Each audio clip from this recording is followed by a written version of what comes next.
Personil polisi dari Satuan Reserse Narkoba Polrestabes Medan berhasil meringkus kurir narkotika jenis sabu yang merupakan pasangan suami istri dalam pengembangan kasus yang dilakukan. Penggerebekan yang dilakukan di salah satu lokasi hiburan malam di Jalan Adam Malik Medan berawal dari razia justisi yang digelar tim gabungan TNI Polri dan Satpol PP Kota Medan. Petugas gabungan TNI Angkatan Laut berhasil menggagalkan penyelundupan 100 kg paket narkoba jenis sabu di perairan muara Sungai Asahan, Sumatera Utara.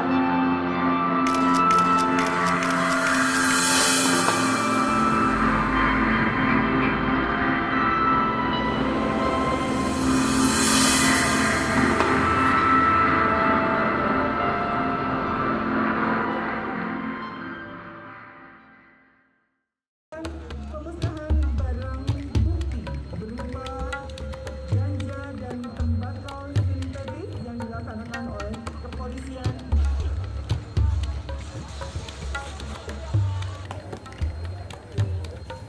Barang ini bagi sekelompok orang telah membuat mereka menjadi kaya, hidup bergelimang harta, mewah, dan mereka menjadi kaya. Tapi di balik itu semua, barang ini menjadi merusak, bahkan menjadi ancaman bahaya bagi seluruh negara dan umat manusia.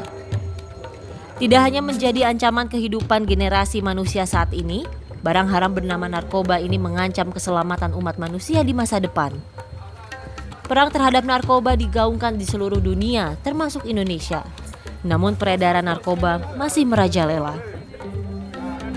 Tapi tampaknya perang ini tak akan pernah usai. Kampanye dari BNN yang menyerukan perang terhadap narkoba seolah hanya tinggal kampanye saja, tanpa ada target yang jelas. Tak sedikit juga peredaran mulus narkoba turut dibantu oleh oknum-oknum aparat. Pergerakan kartel tak serta-merta berjalan lancar tanpa ada bantuan orang dalam. Ya, bisnis ilegal narkotika adalah bisnis sangat menguntungkan sehingga pihak-pihak tertentu itu akan menggunakan pola-pola yang up to date ya untuk mengedarkan, sehingga kalau kita tidak melakukan antisipasi ya akan sangat sulit. Namanya BNN adalah Badan Narkotika Nasional, berarti adalah suatu badan yang fungsinya koordinasi untuk merangkul semua pihak-pihak yang terkait untuk melakukan pencegahan, pemberantasan dari pengedaran narkotika gitu. Salah satu contoh kasus besar yang baru saja terjadi di Indonesia pada hari Senin 13 Juni 2021. Pergerakan kartel narkoba jaringan dari wilayah Timur Tengah dan Indonesia bergerak. Mereka mencoba menembus tembok dengan berusaha menyelundupkan narkotika jenis sabu ke tanah Ibu Pertiwi. Radar Polri menangkap sinyal jika pergerakan kartel narkoba mulai berjalan. Petugas bergerak secara senyap untuk mencegah narkoba jenis sabu itu beredar luas di Indonesia. Alhasil 1,129 ton berhasil digagalkan Polda Metro Jaya.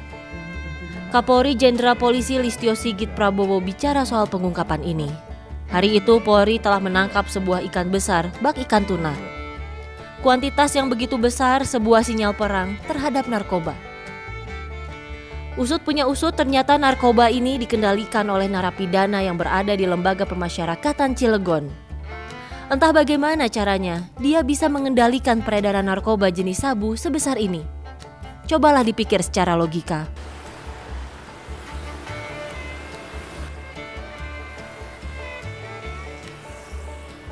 Jelang Hari Peringatan Anti Narkoba Internasional, semua aparat penegak hukum sibuk memberantas narkoba. Mulai dari jumlah kecil hingga besar. Poster kampanye yang selalu bertengger di tembok dan digaungkan Badan Narkotika Nasional seolah hanya menjadi kampanye semata. Peredaran narkoba semakin marak, malah kemajuan teknologi tak menggerus peredaran ini. Kemajuan teknologi malah membuat narkoba semakin berkembang. Rayuan maut narkoba telah banyak membuat masyarakat terjebak dalam lubang hitam. Tak hanya warga sipil biasa, para artis pun banyak yang hanyut dalam buaya narkoba ini. Terbaru, ada seorang musisi tanah air sekaligus seorang produser musik ternama yang ditangkap karena kepemilikan narkoba jenis ganja. Dalam World Drug Report UNODC tahun 2020, tercatat sekitar 269 juta orang di dunia menyalahgunakan narkoba. Ini merupakan penelitian tahun 2018. Jumlah tersebut 30% lebih banyak dari tahun 2009 dengan jumlah pecandu narkoba tercatat lebih dari 35 juta orang. UNODC juga merilis adanya fenomena global, di mana sampai dengan Desember 2019 dilaporkan adanya penambahan temuan zat baru lebih dari 950 jenis. Bagaimana dengan Indonesia? Berdasarkan data Pusat Laboratorium BNN, sampai dengan saat ini sebanyak 83 NPS telah berhasil terdeteksi, di mana 73 NPS diantaranya telah masuk dalam Permenkes nomor 22 tahun 2020. BNN mengklaim untuk angka prevalensi penyalahgunaan narkoba di Indonesia terjadi penurunan dari tahun ke tahun. BNN mencatat adanya penurunan angka prevalensi penyalahgunaan narkoba pernah pakai sebesar 2,4% menjadi hanya 1,8% penyalahgunaan narkoba di tahun 2019. Dengan demikian terjadi penurunan angka prevalensi sebesar 0,6%, yang berarti sampai dengan tahun 2019 sebanyak 1 juta orang tidak lagi melakukan penyalahgunaan terhadap narkoba. Apakah ini sebuah prestasi? Silahkan simpulkan sendiri. Lalu bagaimana dengan peredaran narkoba Provinsi Jawa Barat? BNN Provinsi Jawa Barat tahun 2020 lalu mencatat, data pengguna narkoba di Jabar masih cukup tinggi, khususnya di wilayah Bandung Raya, Cianjur, dan Depok. Ketiga wilayah itu masih menjadi sasaran empuk peredaran narkotika. Kabupaten Bandung salah satu wilayah yang menjadi sasarannya. Dengan jumlah penduduk sekitar 3,7 juta jiwa, tentu saja itu menjadi pangsa pasar yang bagus bagi para kartel narkoba. Peredaran narkotika di wilayah Kabupaten Bandung cukup tinggi. Luasnya wilayah Kabupaten Bandung itu bisa saja menjadi salah satu faktornya.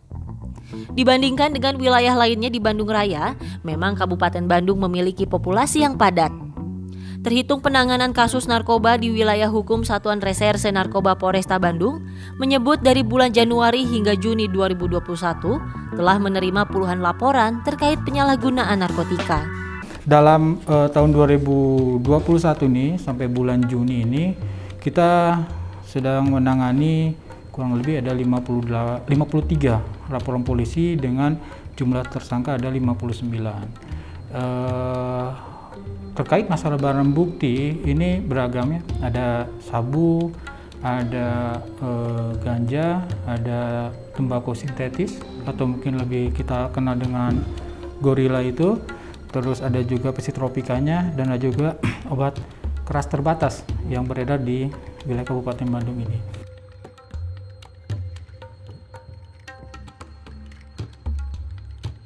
Nah, untuk modus operandinya sendiri memang beragam ya.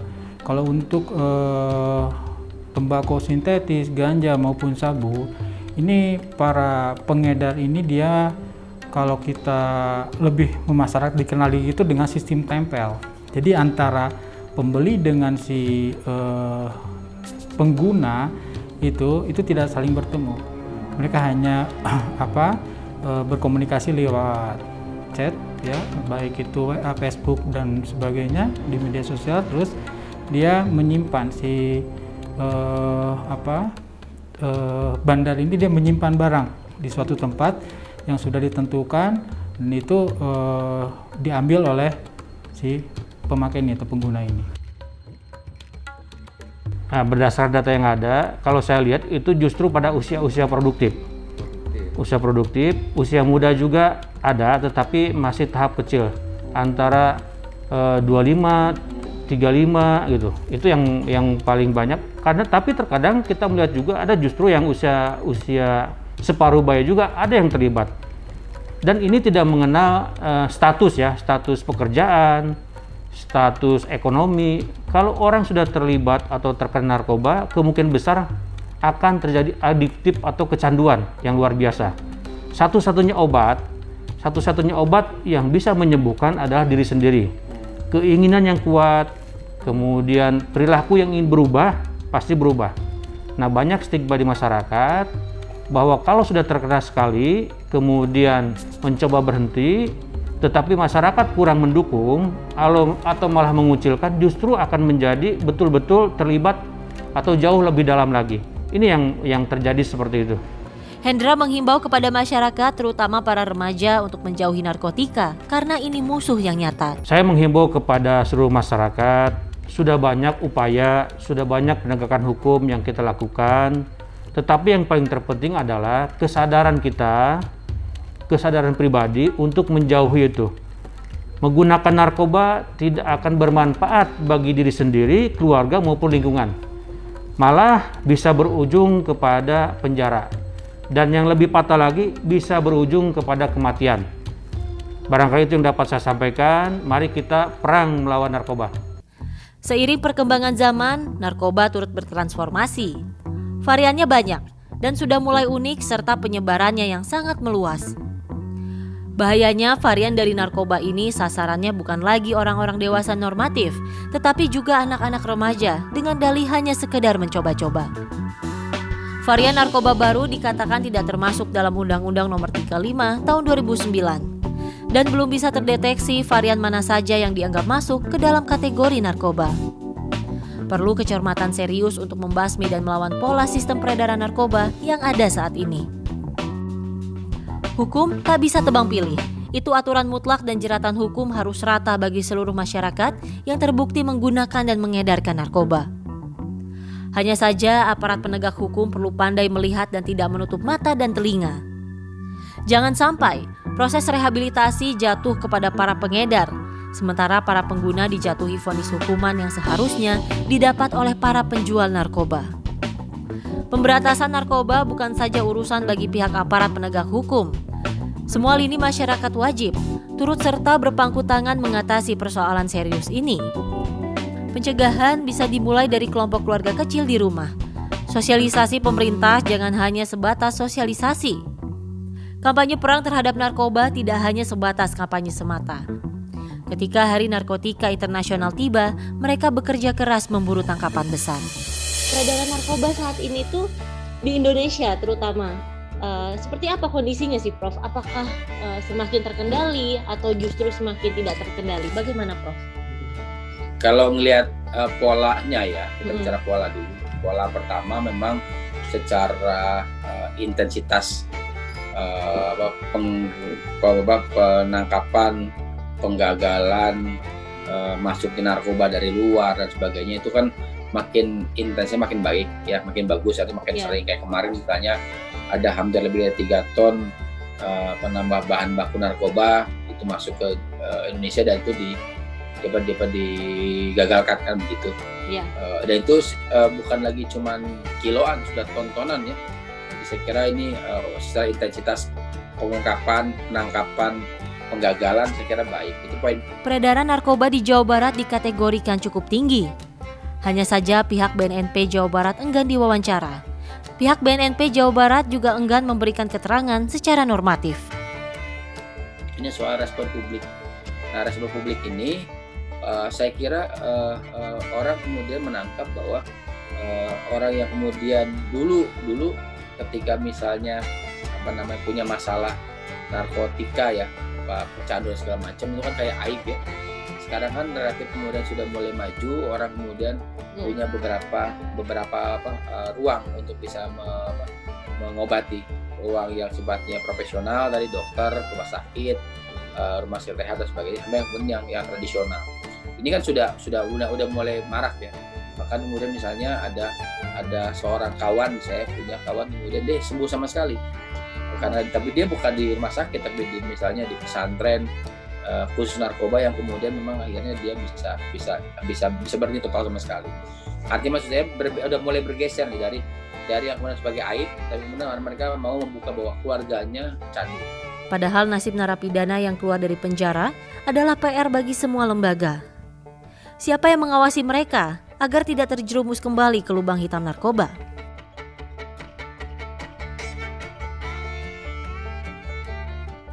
Menyoroti soal peredaran narkoba yang tak ada henti-hentinya, paguyuban yang peduli terhadap nasib para mantan dan narapidana pengguna narkoba pun lantang bersuara. Paguyuban Peduli Kebijakan Nabza Parahyangan atau PPKNP adalah sebuah komunitas atau asosiasi yang bergerak untuk memenuhi hak asasi atau hak dasar bagi seorang pecandu, bukan seorang pengedar. Indra Simorangkir mengungkapkan pola dan cara peredaran narkotika di Indonesia khususnya Jawa Barat hampir sama seperti di kota-kota besar lainnya. Ia melihat pintu peredaran masih terbuka lebar meskipun petugas mengklaim menutup pintu rapat-rapat. Namun nyatanya peluang-peluang peredaran masih banyak. Narkoba dijual karena ada kebutuhan masyarakat. Itulah mengapa arus peredaran narkoba tak bisa dihentikan. Jadi ketika seorang penyalahguna itu bermasalah dengan hukum, tentu kan kita juga harus melihat sisi yang lainnya gitu ya. Misalnya ketika seseorang dengan penyalahgunaan narkotika ditangkap gitu, apakah akses dia untuk kesehatan, akses dia untuk mendapatkan bantuan hukum itu juga terpenuhi gitu. Jadi untuk menekan stigma dan diskriminasi untuk orang dengan penyalahgunaan narkotika itu emang tidak mudah, tapi saya rasa pendekatannya sekarang harusnya lebih dirubah gitu, dari pendekatan kriminal atau kriminalisasi kepada pendekatan kesehatan.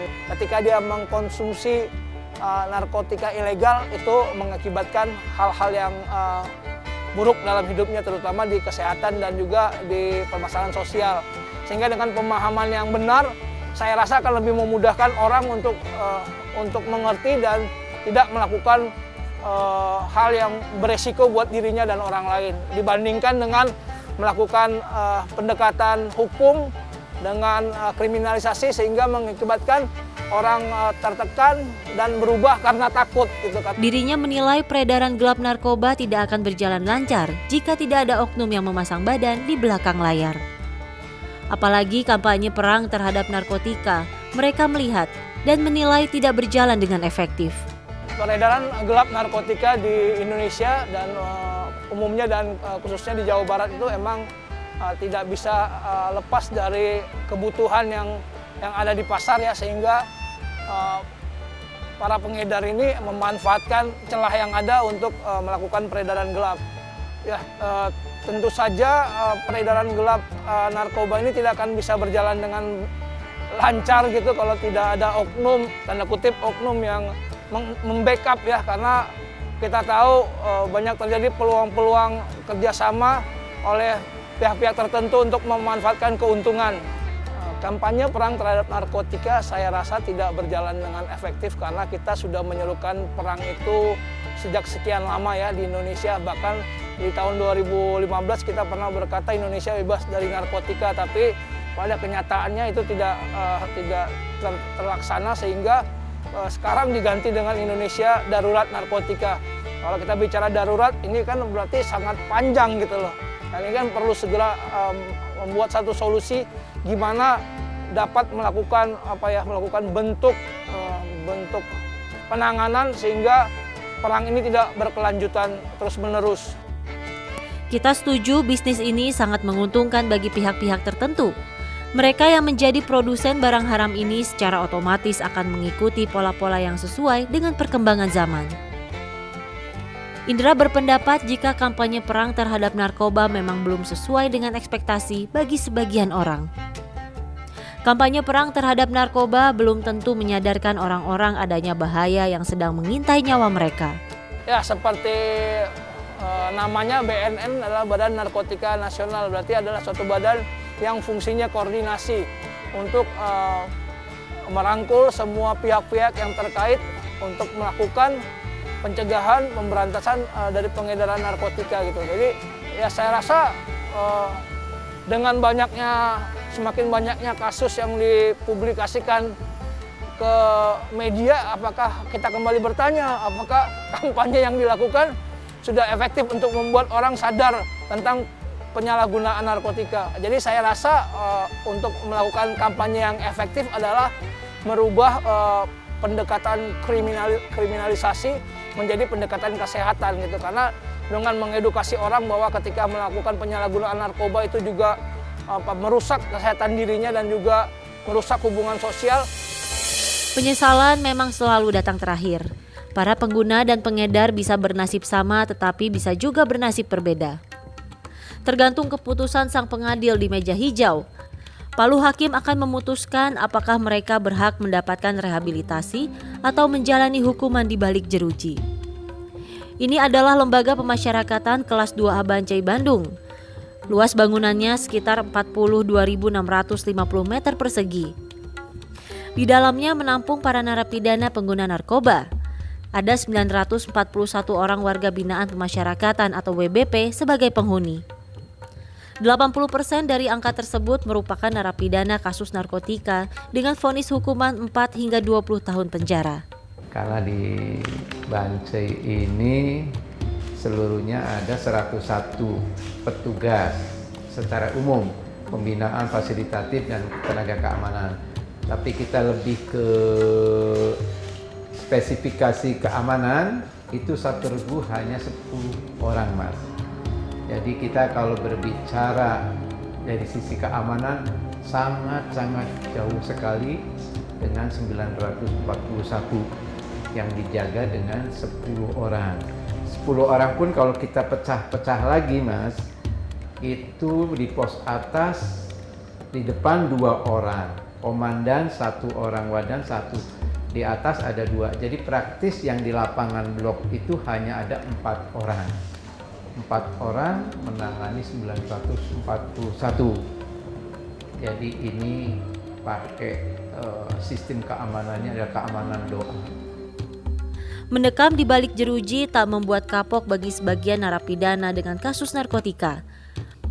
Puluhan kali petugas lapas berhasil menggagalkan penyelundupan narkotika ke dalam lapas.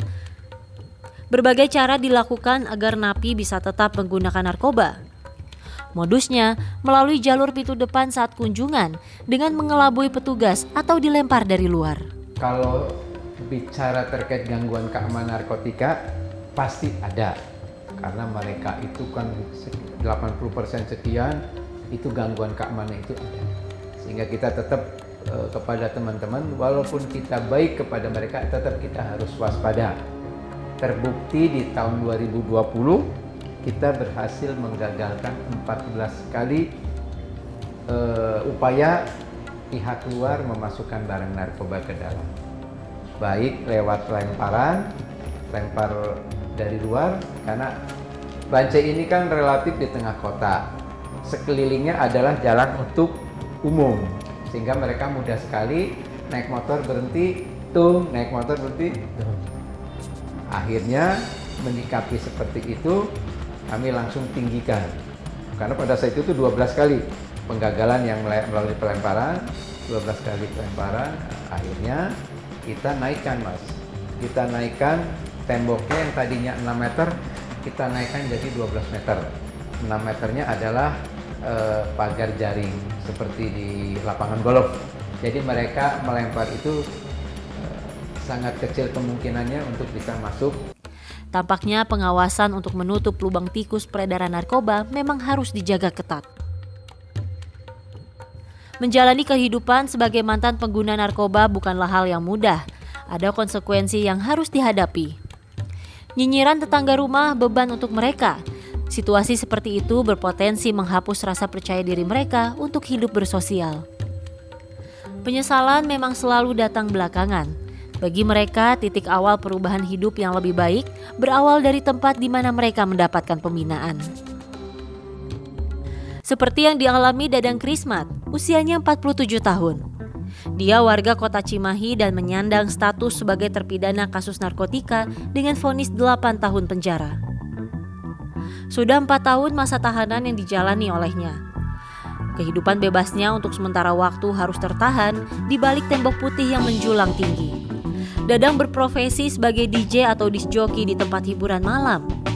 Ia terpeleset karena terbujuk rayuan setan untuk mencicipi kenikmatan sesat narkoba. Ia ditangkap atas kepemilikan narkotika jenis ekstasi. 3 anak dan istrinya terpaksa harus ditinggalkan untuk sementara waktu karena ia harus mempertanggungjawabkan perbuatannya. Tapi dengarkan dulu, keluh kesah apa yang dirasakan Dadang. Nama saya Dadang Krismas, umur 47 tahun, alamat di Cimahi. Kasus saya narkoba, vonis 8 tahun. Saya penyalahgunaan narkotika jenis ekstasi. Jumlahnya sih tidak banyak, hanya 20 butir. Ya, 20 butir. Bisa diceritakan Pak waktu kejadian penangkapan di tahun 2017 kita 2017. Itu seperti apa? Kebetulan saya bekerja di sebuah tempat hiburan, sebuah tempat hiburan di Bandung. Memang profesi saya sebagai